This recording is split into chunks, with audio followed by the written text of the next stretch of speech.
ॐ नमः सिद्धेभ्यः।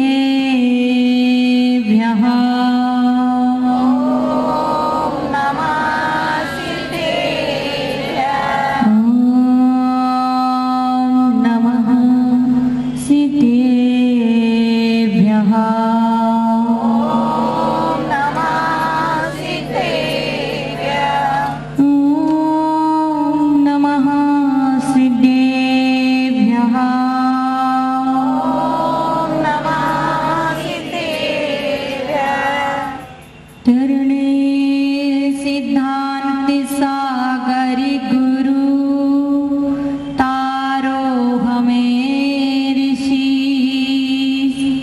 करुणा करो वहीं से दो आंसू।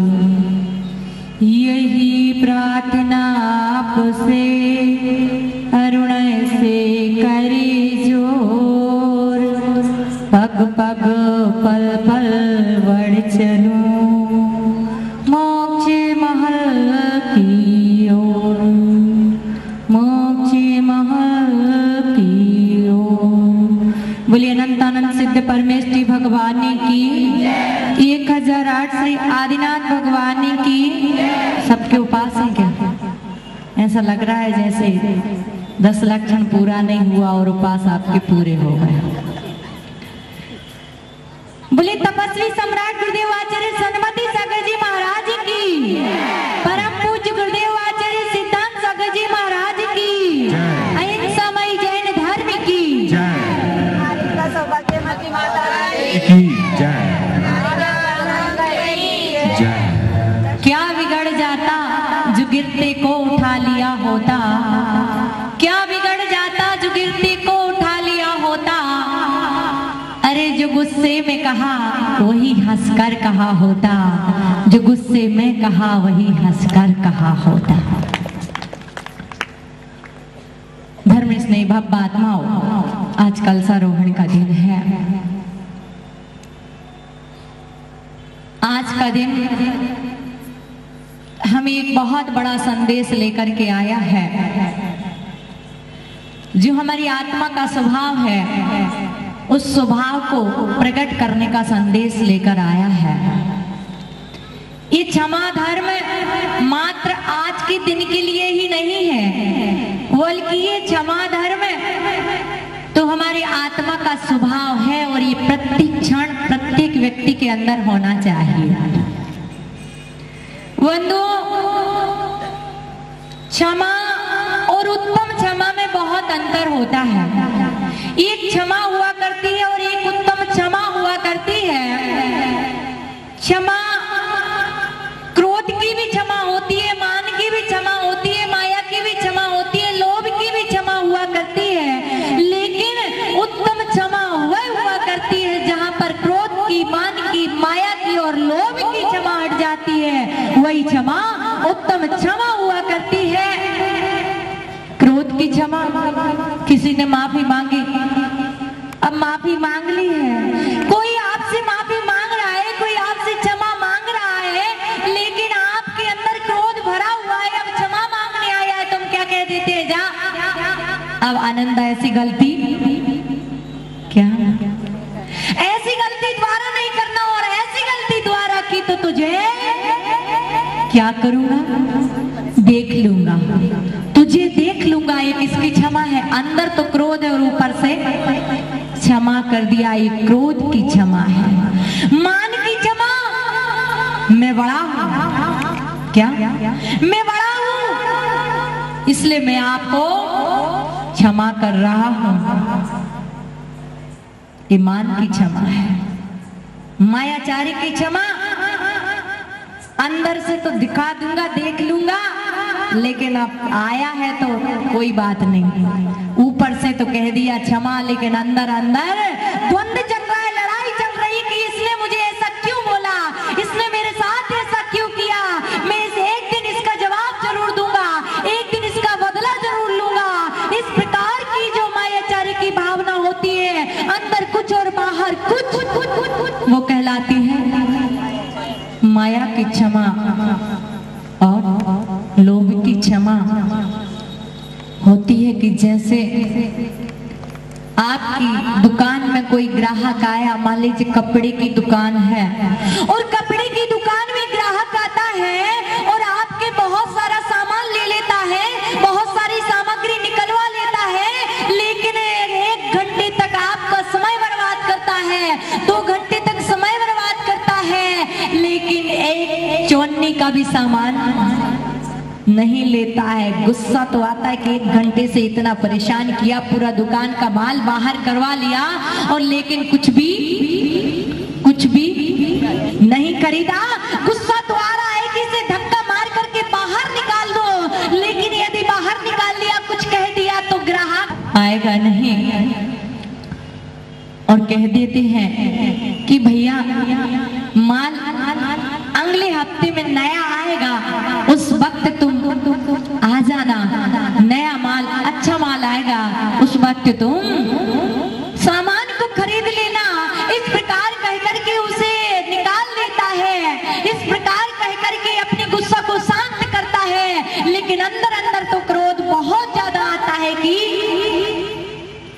सामान लिया नहीं, समय भी बर्बाद किया और परेशान भी कर दिया। ये कहलाती है किसकी क्षमा? लोभ की क्षमा। अंदर लोभ है कि ग्राहक टूट गया तो दोबारा आएगा नहीं, इसलिए क्षमा कर दिया। ये लोभ की क्षमा हुआ करती है।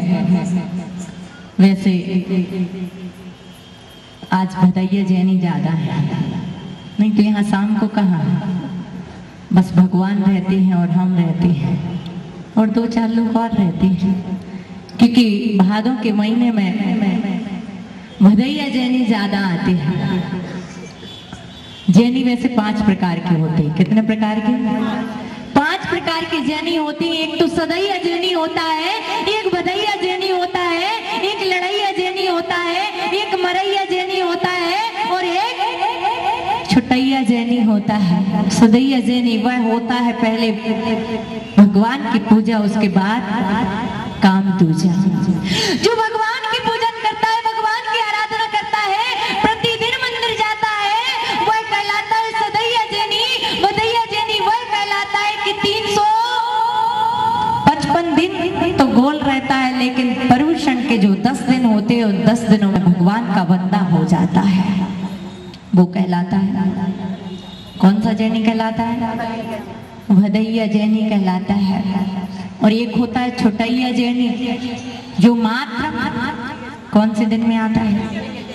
मात्र छुट्टी के दिन में ही आता है। और बहुत से तो इतने कंजूस हैं भगवान की भक्ति करने में कि छुट्टी का दिन सोने में निकाल देते हैं, वो भी भगवान की भक्ति करते नहीं, भगवान के पास नहीं आते।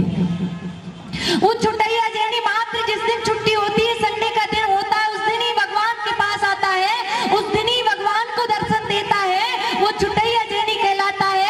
एक होता है लड़ैया जैनी, वो कभी कभी आता है, जब कभी कोई मीटिंग होती है, जब कभी कोई हिसाब किताब होता है तब आता है, वो कहलाता है। वैसे कुछ तो आज ही थी, मैंने कहा ये तो लड़ैया जैनी लास्ट दिन आती है, लेकिन आज तो पहले ही दिन आ गए। ये लड़ैया जैनी, बाकी वो नहीं थे। और एक होता है मरैया जैनी, जब कोई मर जाता है तो मंदिर में तेरवा होता है, तो शांति विधान होता है, तो मंदिर में आता नहीं, आना पड़ता है। क्यों? सबके साथ आना पड़ता है, वो कहलाता है मरैया जैनी। इन सबके जीवन का कल्याण नहीं, मात्र उसके जीवन का कल्याण होता है जो सदाबहार भगवान की आराधना करता है, सदाबहार भगवान का बंदा होता है वो। और जो भादों में भी 10 दिन कहते हैं कि 355 दिन कुछ नहीं किया, 10 दिन भी आपने कर लिया तो भी आपके जीवन का कल्याण होना प्रारंभ हो जाएगा। बंधु, आज का दिन ये संदेश देता है कि हम क्रोध को जीतें, क्षमा को धारण करें। क्योंकि क्रोध जब भी आता है, अपेक्षा की उपेक्षा जहां होती है वहीं पर क्रोध आता है। किसी के प्रति हमारी अपेक्षा है कि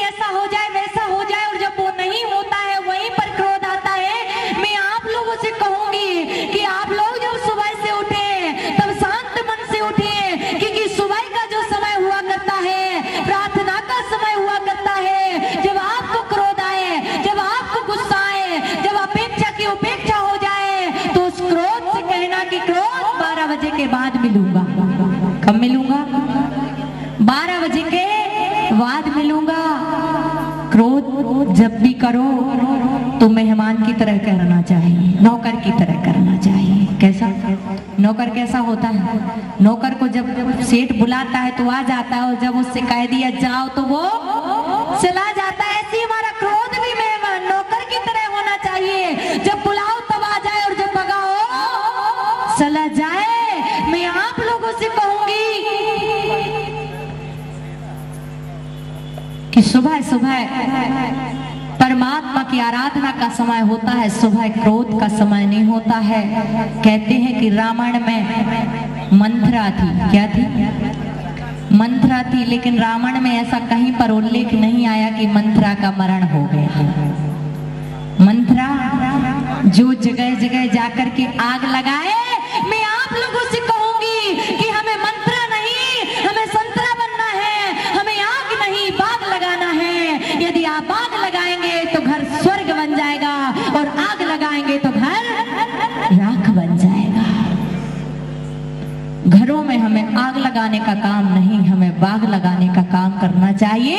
ये परवादी राज प्रभूषण पर्व का ये उत्तम क्षमा का दिन हमें बाग लगाने का संदेश देता है कि बाग लगाओ। वैसे घर में परिवार में लड़ाई झगड़े होते हैं, पति पत्नी में अक्सर लड़ाई झगड़े होते हैं, क्योंकि कहा जाता है जहां पर ज्यादा प्रेम होता है वहां पर लड़ाई ज्यादा होती है।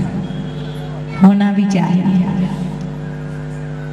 2-4 दिन में पति पत्नी के बीच में थोड़ा बहुत होना भी चाहिए, लेकिन लड़ाई हो कोई बात नहीं, झगड़ा हो कोई बात नहीं, लेकिन बोलचाल बंद नहीं होना चाहिए, क्योंकि बोलचाल बंद हो जाने से सुलह के सारे दरवाजे बंद हो जाए करते। अक्सर पति पत्नी में झगड़ा होता है, कैसे होता है मैं आपको बताती हूँ।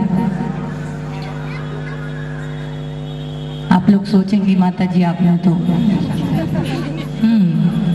पता है कि आप सोचेंगे जरूर, आपको कैसे पता, लेकिन मुझे पता है कि पति दुकान से आता है, और जब पति दुकान से आता है पत्नी उसे खाना परोसती है। पत्नी सोच रही थी कि पति ये सामान लेकर आएगा, लेकिन जब पति सामान लेकर नहीं आता है, और उस बीच जब पत्नी को गुस्सा आता है और सारा का सारा गुस्सा पति के ऊपर उतरता है। पति बेचारा हारा था, थका आया, थाली पर बैठा, पत्नी ने चिल्लाना बोलना चालू कर दिया, और पति जाकर के थाली को खिसकाया और कहाँ चला गया? दुकान चला जाता है, शॉप पे चला जाता है। और जब खाना पति नहीं खाता है तो पत्नी को बड़ा अफसोस होता है कि मैंने बिना मतलब ही गुस्सा किया। देखो कितनी मेहनत करके दिन भर दुकान से घर आते हैं, और मैं आकर के लड़ाई झगड़ा करती हूँ, चिल्लाने लगती हूँ, बिना मतलब ही क्रोध किया, बिना मतलब ही गुस्सा किया। मुझे नहीं करना चाहिए था, लेकिन अब क्या करूं? यदि भारतीय नारी होगी तो कहते हैं हाथ का गिलास मुंह तक नहीं जाएगा, और मुंह का गिलास पेट तक नहीं जाएगा। हाथ का गिलास मुंह तक नहीं जाएगा, और मुंह का गिलास पेट तक नहीं जाएगा यदि पति ने भोजन नहीं किया। और पश्चात संस्कृति की होगी तो तुम भूखे रहो तो हम तो अपना पेट भरेंगे। और बस पति बेचारा दुकान पे जाता है, और जैसे ही दुकान पे जाता है, जैसे ही दुकान पे जाता है विचार करता है, उसके मन में भी विचार आता है। बिना मतलब ही पत्नी ने जरा सी बात कह दी थी, काय को गुस्सा होकर आ गया, काय को थाली छोड़ कर आ गया, खाना खा लेता अच्छा होता। इधर पत्नी पछता रही है, उधर पति पछता रहा है। पत्नी सोच रही है कि अब पति आएंगे तो उन्हें कैसे मनाऊंगी, पति आएंगे उन्हें कैसे मनाऊंगी, विचार करती है, चिंतन करती है, अच्छा अच्छा आइटम बनाती है। अभी तक तो वही दाल रोटी सब्जी बनती थी, लेकिन आज तो पति की पसंद का भोजन बनाती है कि शायद पसंद का भोजन बन जाएगा तो हमारे स्वामी खुश हो जाएंगे, और भोजन तैयार करती है। उधर पति सोचता है कि पत्नी नाराज हो गई, पत्नी को कैसे मनाए, सोचता है साड़ी लेके चलते हैं अच्छी बढ़िया सी। ना साड़ी नहीं, कुछ और ले जाना चाहिए। सोचता है कि गुलदस्ता ले जाना चाहिए, लेकिन विचार आता है कि नहीं, गुलदस्ता भी नहीं। फिर सोचता है, एक आइडिया आता है कि एक मोबाइल ले जाना चाहिए।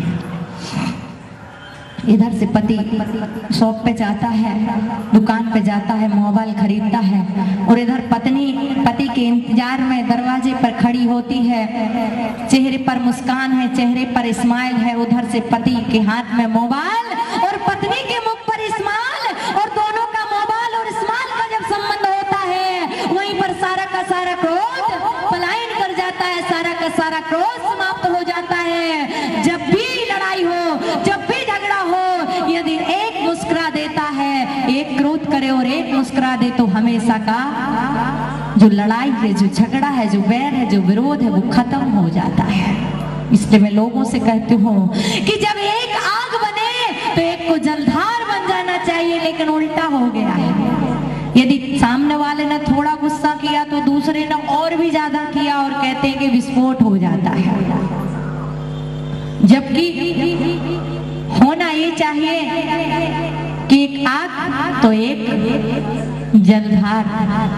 जब आपकी शादी होती है तो शादी में 7 वचन हरवाए जाते, बुलवाए जाते ना, आप लोगों से बुलवाए गए, हमारी आज्ञा के कहीं आना जाना नहीं, यही थे ना। और बहुत सारे थे, वो मुझे पता नहीं है, लेकिन थोड़े बहुत पता है। पति से भी 7 वचन और पत्नी से भी 7 वचन। मैं आप लोगों से कहूंगी कि एक 8वां वचन और अपने जीवन में उतार लेना कि जब मैं आग बनो, जब मुझे क्रोध आए, तो तुम जल बन जाना, तुम पानी बन जाना, तो आपका जीवन, आपका दाम्पत्य जीवन, आपका पारिवारिक जीवन सुखमय और शांतिमय, आनंदमय हो जाए। कहते हैं तुकाराम जी हुए, उनकी पत्नी बड़ी तेज तर्राट थी। जितनी पत्नी तेज तर्राट थी, उतने ही तुकाराम जी सरल और सहज स्वभावी थे। कहते हैं उनकी पत्नी ने एक दिन उनसे कहा कि बाजार से गन्ना लेकर आओ, बाजार से सब्जी लेकर आओ, और तुकाराम जी जैसे ही सब्जी लेने के लिए जाते हैं, वो भूल जाते हैं और अपने दोस्तों से, मित्रों से बातें करने में व्यस्त हो जाते हैं। और जब बातें करने में व्यस्त होते हैं, पत्नी पानी भरने के लिए जाती है, और जब पत्नी पानी भरने के लिए जाती है, पति वहां दिखाई देते हैं कि ये तो बाजार गए नहीं, यहीं पर ही खड़े हुए हैं, सब्जी लेकर नहीं आए। पानी भरकर, घड़ा भरकर लेकर आ रही थी, और पत्नी ने पूरा घड़ा का घड़ा उनके ऊपर। उनके मित्र कहते हैं कि आपको हमारी वजह से तकलीफ हुई, हमारी वजह से तकलीफ हुई, हमारी वजह से परेशानी हुई। यदि हम चर्चा नहीं करते तो आपको ये अपमान का सामना नहीं देखना पड़ता।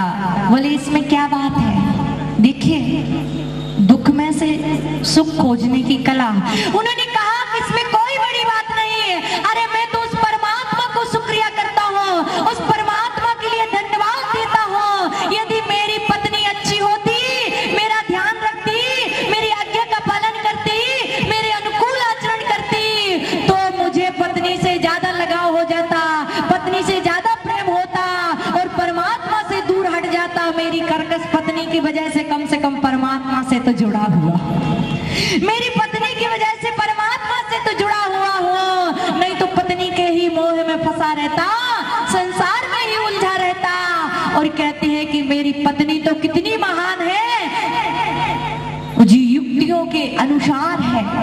कहते हैं कि जो गरजते हैं वो बरसते, जो गरजते हैं वो बरसते नहीं है। लेकिन मेरी पत्नी तो ऐसी है, गरजती भी और बरसती भी है।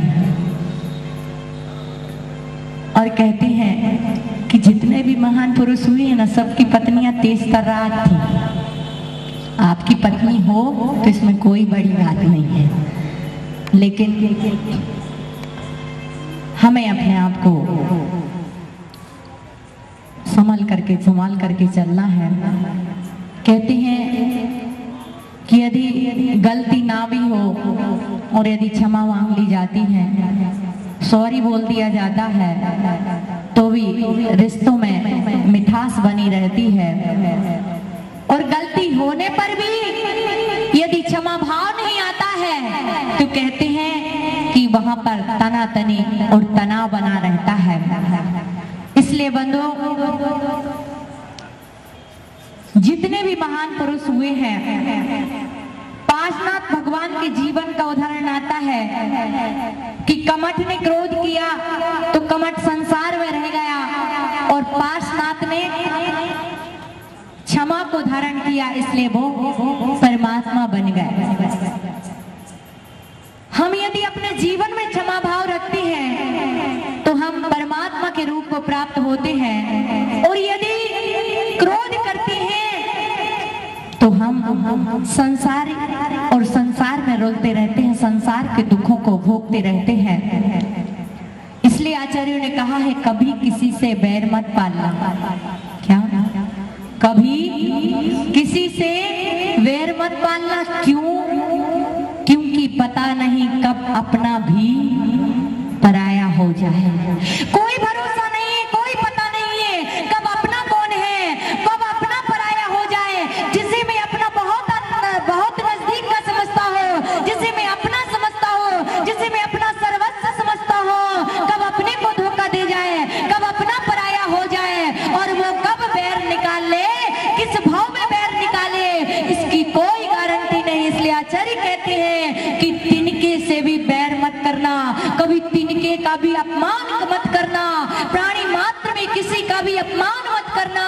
पता नहीं किस भाव में आकर के वो आपसे बदला ले।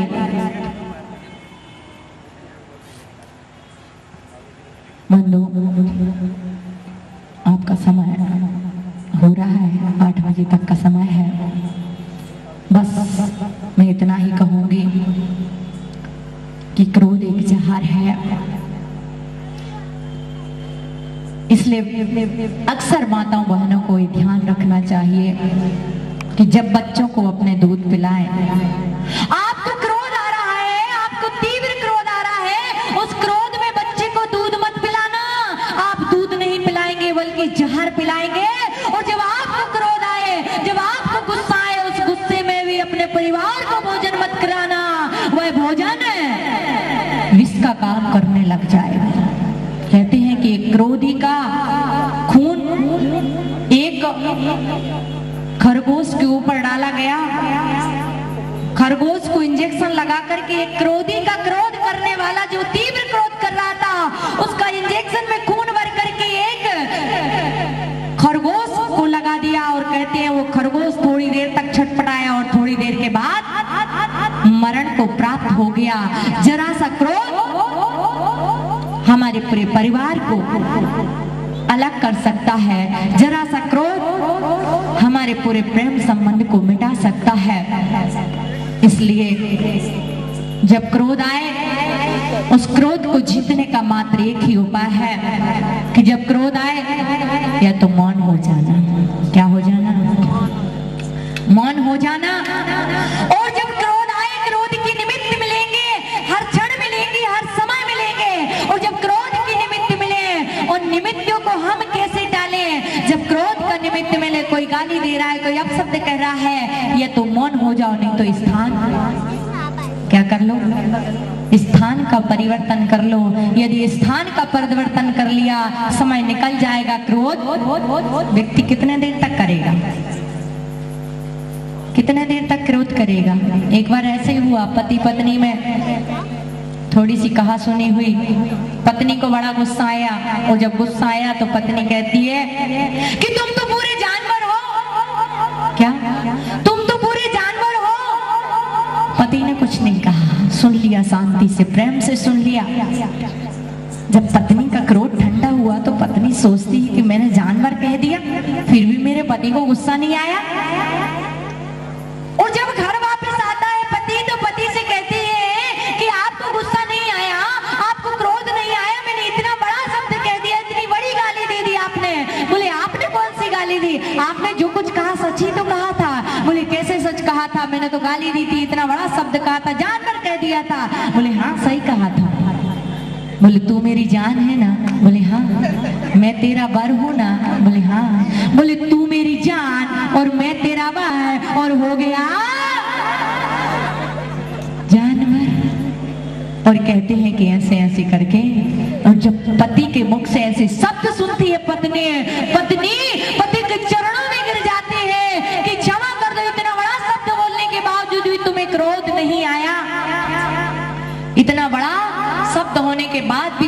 क्रोध नहीं आया। जब क्रोध आए, अक्सर जब क्रोध आता है तो पत्नी क्या कहती, मैं पीहर चली जाऊंगी। क्या बोलती ना, पीहर चली जाऊंगी।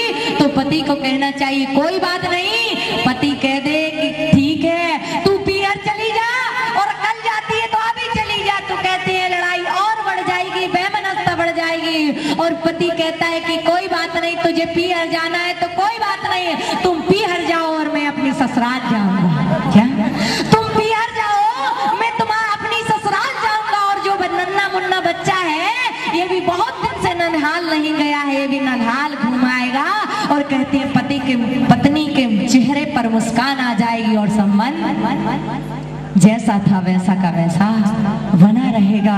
यदि परिवार में, दाम्पत्य जीवन में प्रेम बना करके रखना है, सुलह बना करके रखना है, एकता बना करके रखना है, घर में आग नहीं बाग लगा करके रखना है, तो कहते हैं इस प्रकार से अपना जीवन जिएंगे तो निश्चित है जो हमारा घर मिट रहा है, जो हमारा घर बिखर रहा है, जो हमारा परिवार टूट रहा है, उस टूटते परिवार को हम बचा सकते हैं और हमारे जीवन में, हमारे घर में, हमारे परिवार में स्वर्ग का वातावरण स्थापित कर सकते हैं। आज क्षमा धर्म हमें यही संदेश देता है, क्षमा को धारण करो, क्रोध को छोड़ो, क्योंकि क्रोध व्यावहारिक परिणति है और क्षमा स्वाभाविक परिणति है। हमें अपने स्वभाव में आना है, और स्वभाव में ही धर्म है, स्वभाव में ही सुख है, स्वभाव में ही शांति है, और स्वभाव में ही साधना और सिद्धि की प्राप्ति स्वभाव में आने से ही होती है। ये धर्म आज का हमें संदेश देता है। आज का नियम है उत्तम सत उत्तम क्षमा धर्मांगा नमा की जाप करना है। और आज का नियम जो कल इतने ही टाइम तक पालना है, आज आपको चिटाई पर सोना है, आज आपको गद्दे पर नहीं सोना है, दरी पे चिटाई पे सोना है। ये आज का नियम है। कब तक? कल शाम तक। कितने लोग पालन करेंगे? बस बाकी लोगों के घर में चिटाई नहीं है क्या? अरे ये सब तो बाह्य प्रदर्शन की चीजें हैं। 10 दिन में जितनी भी हमने साधना कर ली, वही साधना ही हमारे साथ जाने वाली। मात्र हो हल्ला, नाच लिया, गा लिया, ये कर लिया, इससे जीवन का कल्याण होने वाला नहीं है। बल्कि इन 10 दिनों में कितना आप अपना जीवन सही में जी सकते हैं, उससे आपके जीवन का कल्याण होगा। बोले भगवान महावीर स्वामी की। परम पूज्य गुरुदेव आचार्य सिद्धांत